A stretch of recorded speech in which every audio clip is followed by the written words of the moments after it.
I'm Dr. Joshua Houston. It's my pleasure to bring these sermons and Bible lessons to you from the Salem Creek Church of Christ in Murfreesboro, Tennessee. I hope today's lesson is a blessing to you. Now open your Bible, open your heart, and let's dive into the Word together. Biblical truth, practical wisdom, faithful teaching. That's deeper in the Word. I mentioned last week we were going to look at threats to the home. This week and next week we're going to look at 4. Okay, we're going to look at 3, Lord willing, tonight, and 1 next week, which will definitely take the entire class time. I don't know if we'll get through all 3 of these tonight, but we'll at least get through 2. So, what we've done in this Theology of the Home study is we have started broad and we've worked our way down. You all know that. We started with what masculinity and femininity is according to the Bible, husbands and wives, the difficulties in marriage. We looked at parenthood. We looked at children. And so now, as we've looked these past few whatever weeks it's been, at building our homes, building godly homes, what is it that if we're not careful can cause problems in the home? And so we're going to look at some of that today. These will not be applicable to every single person's circumstances in here. And just to be completely honest, about 85 to 90% of what we're going to do tonight deals more with psychology than biblical studies. We are going to reference some verses, but we're going to treat this as sort of a Christian counseling seminar, if you will. So, what then do we start with? First threat to the home is absent fathers. Absent fathers. I don't have to tell you that absent fathers are a problem and that now more than ever, more families have absent fathers in them. I was shocked to see this, and actually I think I have this on the next slide, so I'll go ahead and put it up. A couple of statistics to get us started with, just to put this in a framework. 1 in 4 kids in America come from a fatherless home. Now, when I Googled these statistics, these are from reputable sources, this was the first source that came up on Google's page. The very next one said 1 in 3. So whether it's 1 in 4 or 1 in 3, doesn't matter. Both of those are terrible. It should be 0, right? That all kids have fathered homes. That equates to about 19 million kids in America. 19 million kids come from fatherless homes. I was blown away when I saw these percentages. You all may be familiar with them already. But what's the result of having a fatherless home? 90% of homeless and runaway children come from fatherless homes. 85% of youth in prisons are from fatherless homes. 71% of high school dropouts are from fatherless homes. 60% of youth suicides are from fatherless homes. Now, correlation is not exactly the same as causation. And so it could be that you have a young person from a fatherless home who gets involved in things like drugs and alcohol that has nothing to do with having an absent father. But the statistics are there. So let's take statistics for what they are. They are a metric, right? So the question then is, why are these percentages? And by the way, all of these are over half. Like not just barely over half. They're significantly over half of children from fatherless homes deal with these things. So why is that?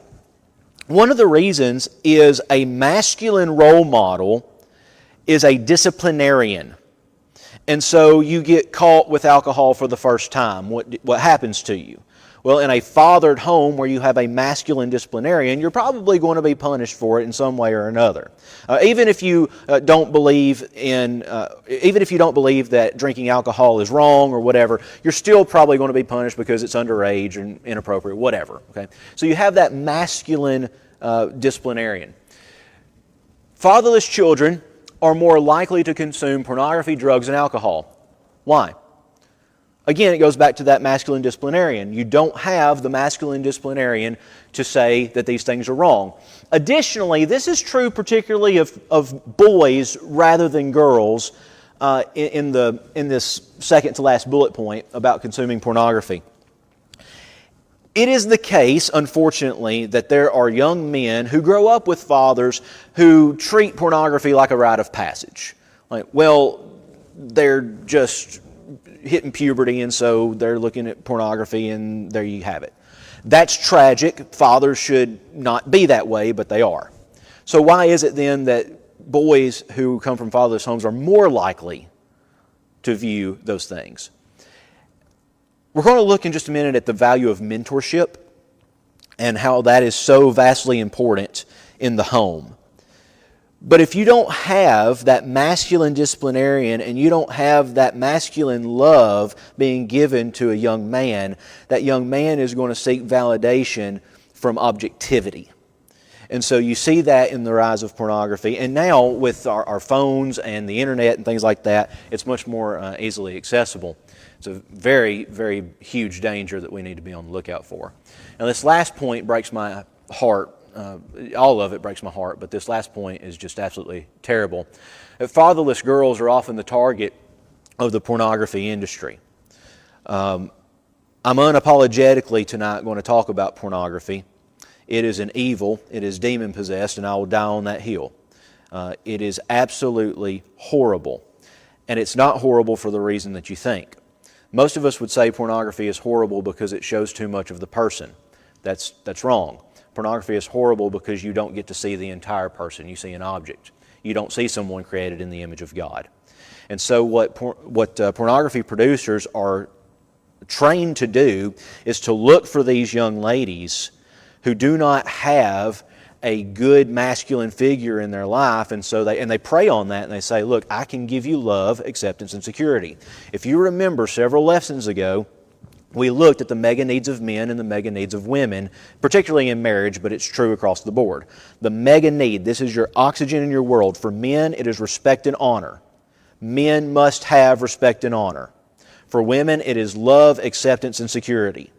If a woman does not get love, acceptance, and security from a masculine role model who she can trust, she will get it wherever she can because it's oxygen to her. And so these individuals in this industry are targeting these fatherless girls. And if you don't want to take my word for it, I just want you to go on YouTube and type in testimonies of these women who have been in the pornography industry and who have left that. Most of them have left because they've given their life to the Lord in some capacity. Others of them left because they just wanted to get out of it. And listen to their stories of the atrocities that happen in this industry. It's a shame that such things are allowed in our world today. So, why do we need to talk about Pinocchio in a lesson about fatherless homes? For all of their sins, Disney did us some favors in the beginning by making some pretty good movies that are based on some pretty good stories. Pinocchio is a story, as you well know, of how a puppet becomes a real boy, or at least partially a real boy. The puppet maker Geppetto starts praying, or what would you say, asking, wishing that his puppet would become a real boy. And then his wish is granted, and Pinocchio becomes a real boy. Maybe I'm terribly immature, that's probably the case. But I find it so hilarious that Geppetto spends all this time just emotionally asking that this puppet become a real boy. And the first thing he does when Pinocchio becomes a being, let's say, is he sends him to school. Am I the only one who thinks that's hilarious? All I want is a son, and the first thing I do is send him away from me. Okay, that's actually important. Because as Pinocchio is on his way to school, who does he meet? Any Disney fans in here? You want to remember who he meets? Oh, come on. You remember. He meets the fox. He meets the fox, right? And a fox in stories is usually the character who's sly, he's the liar, he talks out of both sides of his mouth. And what the fox says to Pinocchio is, you don't have to go to school. You can come with me and I'll make you rich and famous. And how's he going to make him rich and famous? He's going to make him an actor. And you can be rich and famous and have all this money and everything that you've ever wanted if you just come with me. And so Pinocchio, though he is supposed to be on his way to school, leaves and goes with the fox. Why doesn't he run home and go back to Geppetto? Because Geppetto isn't there. Right? He leaves and goes with the fox. Now, while he's with the fox, he gets in this marionette show, and he's, for all practical purposes, kidnapped. and sent to an island. And do you remember the name of the island, anybody? It's called Pleasure Island. And it's called such because there are no rules on Pleasure Island. You go to the island, you can have everything you've ever wanted. And for a little boy, this is Disneyland on steroids, no pun intended. But you can have everything you ever want. So when they go to Pleasure Island, the first thing they do is they start drinking, and this is a Disney movie intended for kids, okay? They start drinking alcoholic beverages. They start gambling. They start being gluttons. And they do all of these crazy things that a little boy with no rules would do. After a period of time, these boys stop being boys. And they start to turn into a donkey. I don't have to tell you the symbolism there. Right? When you give your life to pleasure, you turn into a donkey. Right? You lose all your human faculties and you become stubborn. Okay?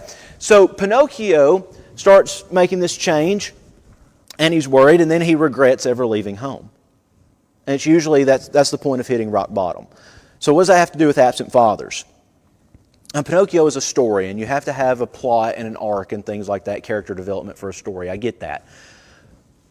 But what would have happened if the one person who wanted something more than anything, he wanted a son more than anything, wanted his son to grow into a man?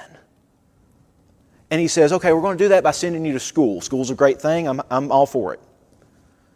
But what if Geppetto would have taken just a few minutes and walked Pinocchio to school?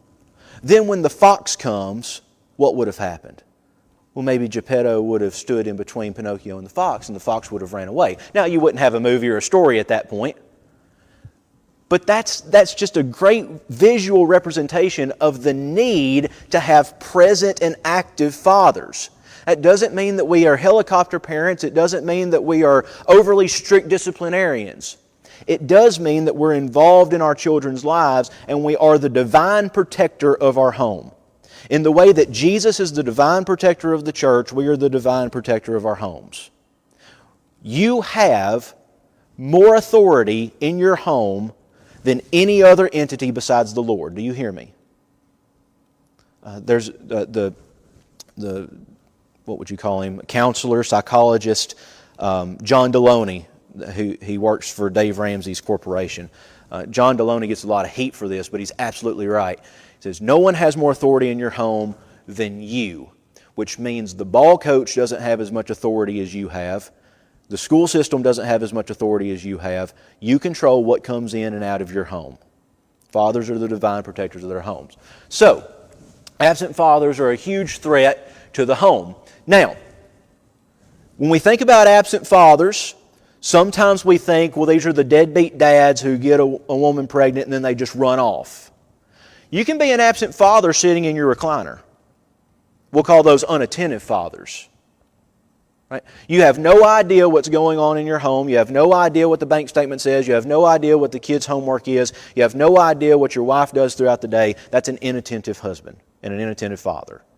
So absent doesn't just mean absent in body. Okay, you can be absent in spirit too. So, what's the inverse of all this? We saw previously the stats of kids who grow up without a dad. What about the ones who do have a masculine role model? Now, understand how this is phrased. It is not, these stats are not for kids who grow up with a dad. These are stats of kids who grow up with male role models. That can be a grandparent. It can be a father. Typically it is. It can be a coach. It can be an elder or a deacon or a minister. Whatever the masculine role model is, notice these stats. They're absolutely amazing. 55% more likely to enroll in college. Now, that doesn't just mean that these kids are going to college or even enrolling in college. Higher education would probably be the better thing. Whether you go to college or not is up to you and your family, your children, whatever. But the pursuit of higher education or more education, whether it be college, trade school, military career, whatever, it doesn't matter. 55% more likely to pursue something beyond high school, let's say. 78% more likely to volunteer. Why would they be that much more likely to volunteer? What's the correlation between that and active male role models? When Paul writes in Ephesians chapter 5, husbands, love your wives as Christ loved the church and, can you finish the verse?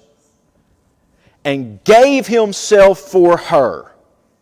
Being the masculine leader in your family means self-sacrifice. When our kids see us as men, sacrificing of ourselves, giving up of ourselves for the betterment of someone or something else, they then are more likely to do those things. That's why it's 78% more likely to volunteer. 90% increase in becoming mentors. This is not a typo, and I think this is amazing. 130% more likely to hold leadership roles. That does not necessarily mean that manager or assistant manager. It doesn't mean that they're going to be making all kinds of money.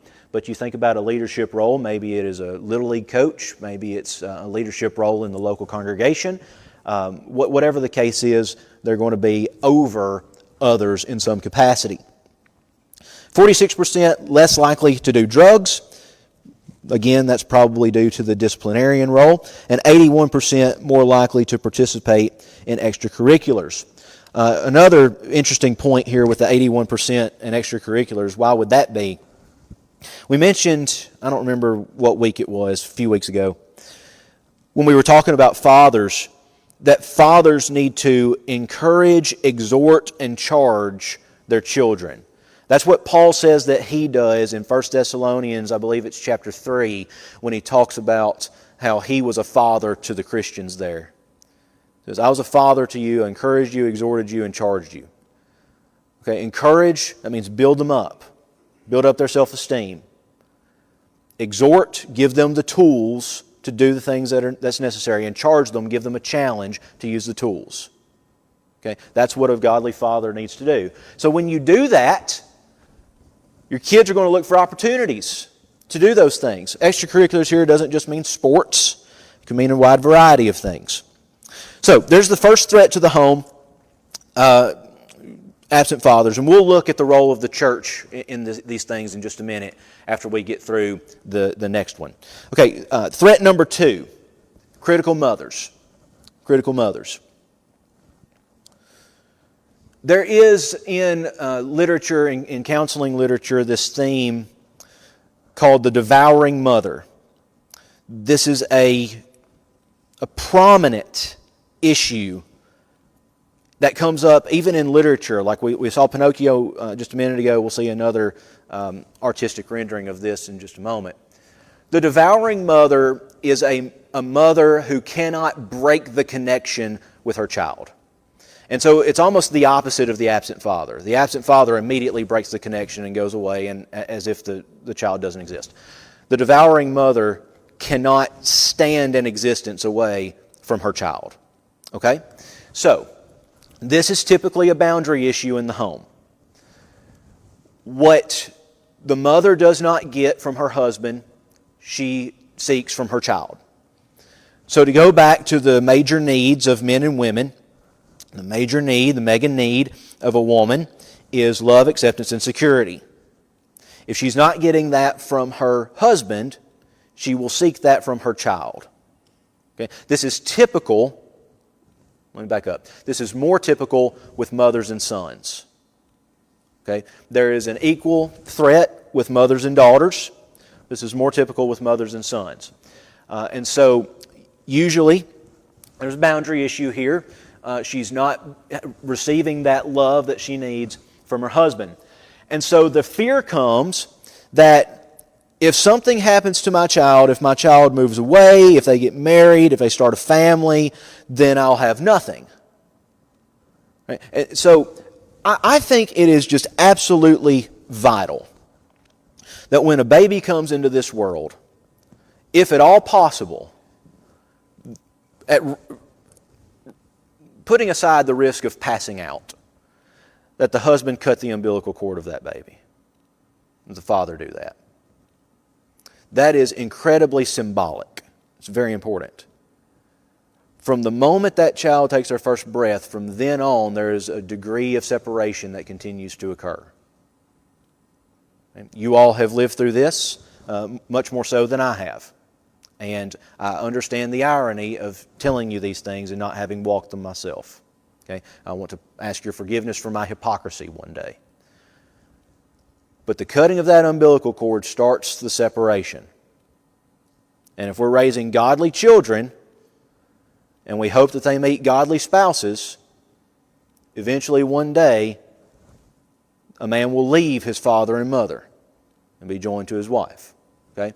And so this devouring mother is overbearing, typically on the son, because if there's any other thing that comes in, then she's not going to have that love, acceptance, and security that she has from her child that she's not getting from her husband. Now, this is also true with daughters as well, and we'll look at that here in just a minute. She refuses to acknowledge the death and rebirth of her child. That's strong language. It's psychological language. Let me explain what that means. I don't want to make a practice out of using my scenario, and as a preacher you have to be careful how often you talk about your kids, but for lack of a better scenario, let me use mine. Emmy has been on this earth for 9 months. She is not the same individual as she was 9 months ago. Okay? It's only been 9 months. Those of you who have adult children, you obviously know this. Those of you who have toddlers, teenagers, whatever, you've been there. You know they're not the same. You are not the same as you were 10 years ago. Okay? Things change, people change, right? And so what happens is a devouring mother latches on to a phase of life that their child is in and is unwilling to deal with the death and rebirth of that child. So, for example, a devouring mother, fathers can be this way too, but a devouring mother will take their child as an infant.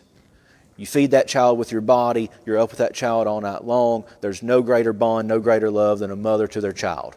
Okay? I get it. A devouring mother will see their child only always as that infant. If I'm not providing food for that child, then no one can provide food for that child. If I'm not providing clothing for that child, no one can provide clothing for that child. And this comes in great, what would we say, conflict when that child chooses to get married, if that child chooses to get married. And then on the other hand, we also can foster lazy children who never leave the room because mama's always there to provide for them. Okay, so it's two different extremes. A devouring mother will use guilt and shame. They're weapons. So here's what that looks like. Let's say you have Christmas and everybody's coming over for Christmas and you're excited about that. Your children may live a state or so away. There may be distance. And you're on the phone with them. You say, well, we're all getting together on December 25th for Christmas. They say, well, we're not going to be able to make it because my spouse's family does Christmas that day. But we can come down on the 27th. Well, you know, this might be your grandmother's last Christmas. Okay, that's guilt. Or, well, your brother and his wife are going to be here. That's shame. Okay? Guilt and shame are used as weapons. And that's especially true for the devouring mother. Now, we saw just a minute ago with the absent father, Pinocchio, so let me give you another Disney movie to talk about. Snow White. For all that is holy, do not waste your time watching the new Snow White movie. It came out on Disney Plus, and Kayla and I tried to watch it because we thought it would be funny. We made it 5 minutes and had to turn it off. Not because of the political issues, but because it is genuinely a terrible, terrible movie. It is the worst movie I've ever seen in my life. And I've only seen 5 minutes of it. The original Snow White, though, was masterful. And Snow White is a Grimm's Brothers fairy tale that goes all the way back, centuries back. In the movie Snow White, the Disney version, the wicked witch and the evil stepmother, whatever you want to call her, gives Snow White an apple. Okay, the poisoned apple. That comes up as the final of 3 in the original Grimm's fairy tale. So what does the evil stepmother and the devouring mother have in common? What's the psychological tie there? In the story of Snow White is she's a beautiful girl, and has a great family. She's got a good dad who loves her, a mother who loves her. The mother gets sick and dies. Eventually the father goes off, and I think he dies too or something like that. So she is left then with the stepmother. The stepmother has a magic mirror. And every day she looks in that magic mirror and says, magic mirror on the wall. By the way, it is magic mirror on the wall, not mirror, mirror on the wall. Magic mirror on the wall, who's the fairest of them all? And the mirror says, you are. Until she's not. And then there's somebody else. Now, the fairest does not mean fair in morality or ethics. She's asking, who's the prettiest? Who's the prettiest? So we have vanity here, right? Who's the prettiest? You are, until she's not. Then Snow White becomes the prettiest, okay? So in the Grimm's fairy tale, there are 3 gifts that the stepmother gives Snow White. The first, these are actually not in order, and that's my fault. The first is the laced bodice. Laced here does not mean has lace on it. It means it's laced up like you lace a shoe. Okay? And so it's this corset that you pull back and you tie it real tight. And some of you know about those things. Okay? I don't, thankfully. The bodice is poisoned. All of these are poisoned in an attempt to kill Snow White. This symbolizes the desire for control, the desire to take away breath, the issue of body standards. Okay? The second gift is a poison comb. It's not so much true in our day. Actually, it's obviously not true in our day, or else all the ladies in here would be wearing something totally different.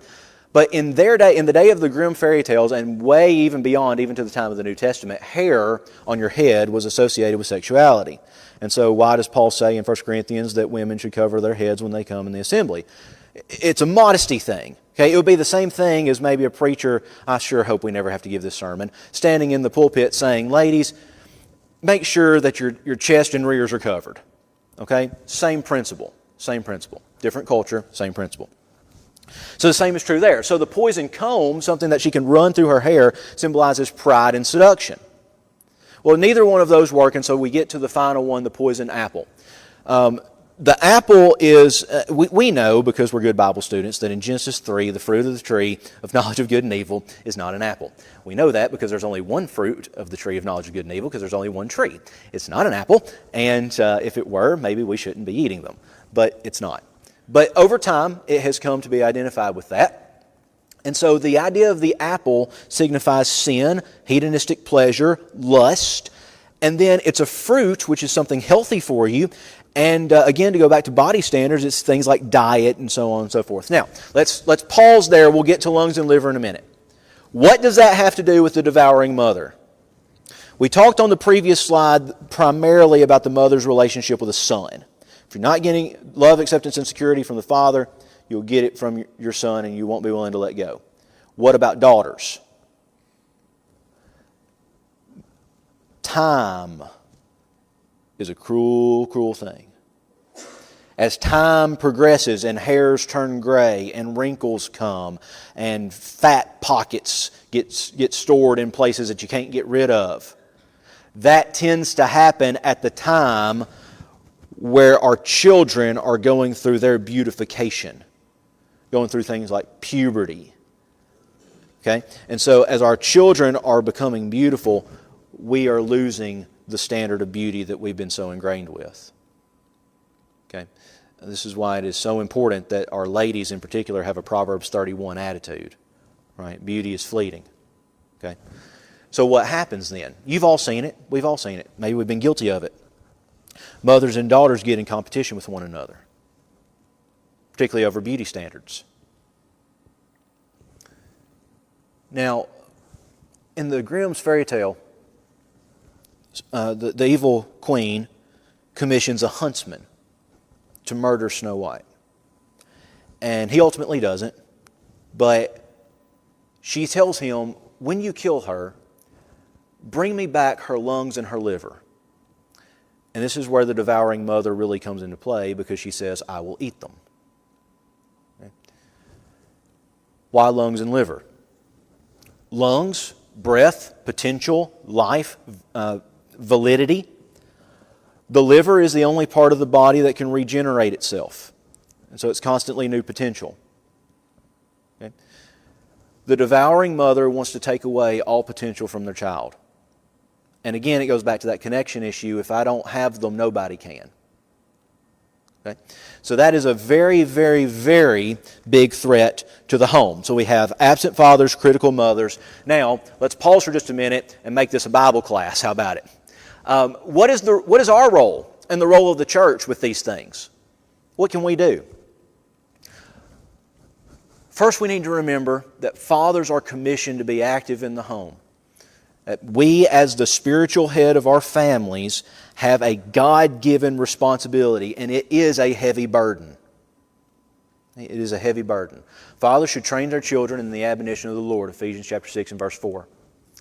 The church should provide mentors for young men and young women. James says in James chapter 1 and verse 27 that this is pure and undefiled religion. What is pure and undefiled religion? Do you remember? Two things. Widows and the fatherless. Widows and orphans. What is it that we're doing to care for them? And I know what people will say. They say, well, I write a check to the children's home, and so I'm helping out the fatherless. That's great. You should. We support the children's home. I'm thankful for them, and my family goes way back with the children's home. That needs to be done. In addition to such things, not to replace, not in absence of, in addition to such things, the church, individuals, need to look for opportunities to serve the fatherless. Okay, individually. Right? You might write a check to the children's home, but when was the last time you went there and met some of the kids? Right? That's a big difference. Okay? Titus chapter 2, verses 3 through 5 speak particularly to older women and their charge to younger women. Older women be mentors of younger women. Every kid in the local congregation needs an adopted church grandparent. Here's what the church doesn't need. We don't need more programs. We don't need more programs. What we need are Christians to start acting like Christians and to take it upon ourselves to do these things. It shouldn't take a sign-up sheet in the back for us to get involved in the lives of our kids.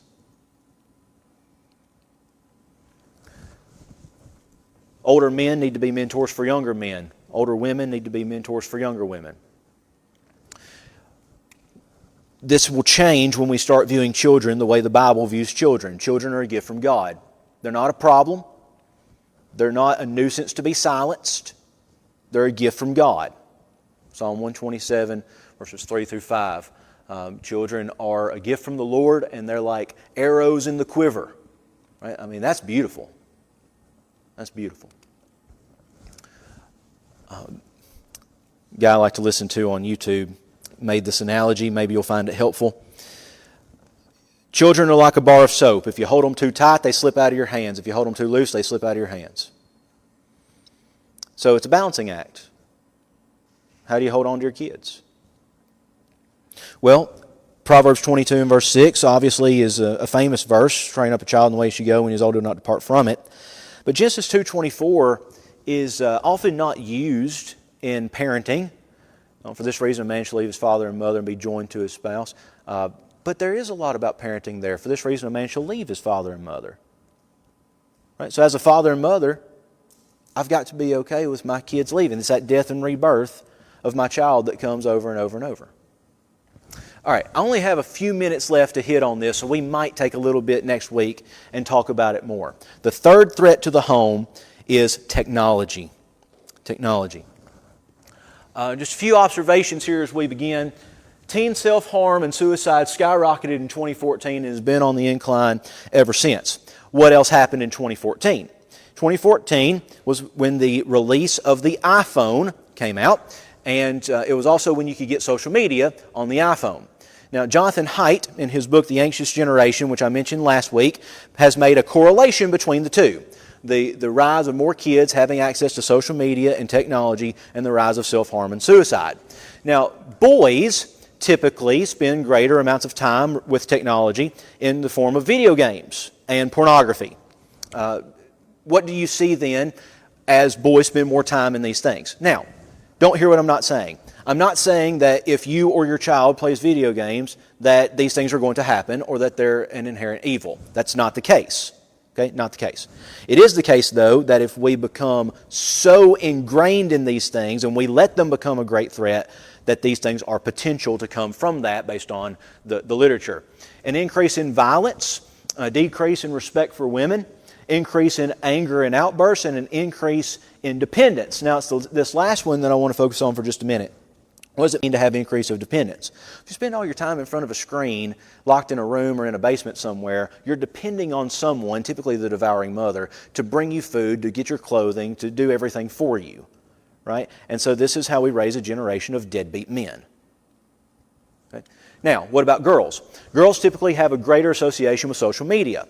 There are the beauty standards, following influencers and things like that, and it's the mentality of if I'm not like this person, then I'm not good enough.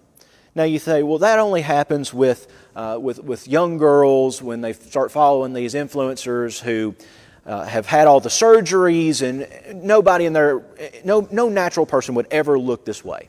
Okay, what about the social media pages of the mother who has the perfect kids, and everyone is always dressed and ready to go at the right time, and they live in this beautiful house, and they drive the nicest cars, and the mother works a full-time job and also has dinner on the table every evening?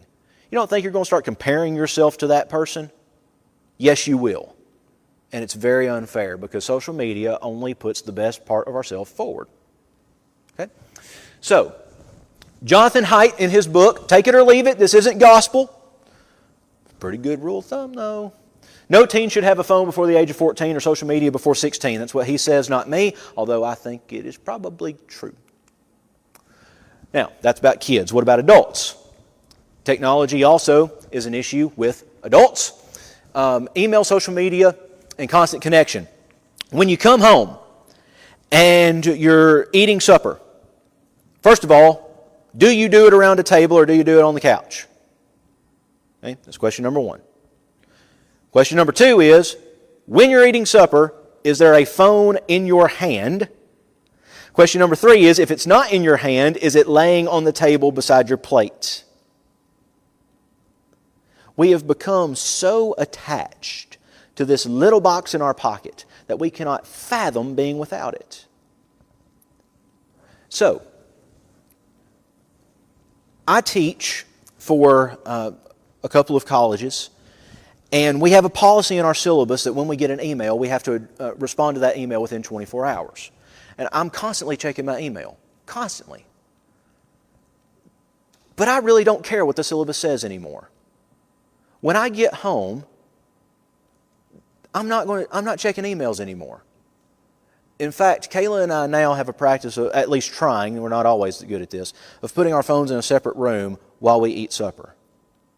There is no reason at all. What is going to be so earth-shattering in the 30 minutes that we eat supper that I can't find out about it 30 minutes later? Probably nothing.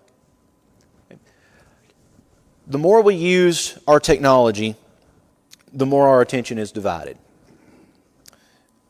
You're laying in bed with your spouse. You're about to go to sleep. And either you or your spouse are on their phone. That's divided attention.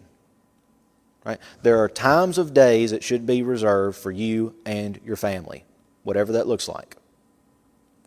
So, the more time and attention I give to my phone, the less time and attention I'm giving to my family. One author said, we're having affairs with our phones. Some of you may have seen this. It was on the news a couple of days ago. 16-year-old kid, I believe he was, 15 or 16, in Michigan, committed suicide because ChatGPT told him to. People call in to, I mentioned John Deloney earlier, people call into his show saying, I'm falling in love with artificial intelligence. I'm falling in love with AI. And you say, well, that could never happen. You know, how in the world could that happen? It's happening. And it's only weird until it happens to you. Right? Okay, some practical things we can do as we end tonight with this. Number one, limit time on your devices. Number two, read books and get a paper Bible. Take this with a grain of salt. When we come to church, people say, well, I use my phone for my Bible. You can get a Bible for $10 at Walmart. Use your phone as your Bible. What else are you going to do? You're going to be scrolling on Facebook, Instagram, email, Twitter, whatever else. Okay, it's a temptation. I'm sorry. It's the way it is. Just invest in a paper Bible. Doesn't have to be anything crazy. Charge your phone in a separate room, which means to distance yourself from it. People say, I can't do that because my phone's my alarm clock. Buy a real alarm clock. They're $5. Lock your phones up at dinner. They actually make phone safes. You can set an amount of time, put your phone in that safe, and be completely phone free while you're with your family. Leave your phone in your car while you go into a restaurant. And set emails to not be answered at certain times. You can do that. Now, one final thing to make this a Bible class one more time in the 30 seconds I have. This is from Genesis chapter 4, verses 17 through 22. I don't have time to read it. I just want you to notice it. In Genesis 4, Cain kills Abel. Cain and God have a conversation. God says, you're going to be a vagabond. You're not going to be able to stay anywhere. And he gives him a mark so that no one will kill him. Cain goes off and has his own family. And we get the line of Cain in the end of chapter 4 and the line of Seth later in chapter 5. The line of Cain, a couple of things happen. Number one, cities are formed. You do not have cities before the line of Cain. Cities are formed. Number two, polygamy is introduced. Lamech takes 2 wives. You don't have polygamy before that. Okay. Number three, you have the domestication of livestock. There is no domestication of livestock in the Garden of Eden. Everything lives harmoniously. You have that in the line of Cain. Number four, you have the making of, what does that say? With musical instruments. Okay, so entertainment, we might say. And then number five, you get the forging of instruments of bronze and iron, which would be tools and weapons. All right? All of those things, which we might equate to technological advances, come from the line of Cain in biblical tradition. That's mind-blowing.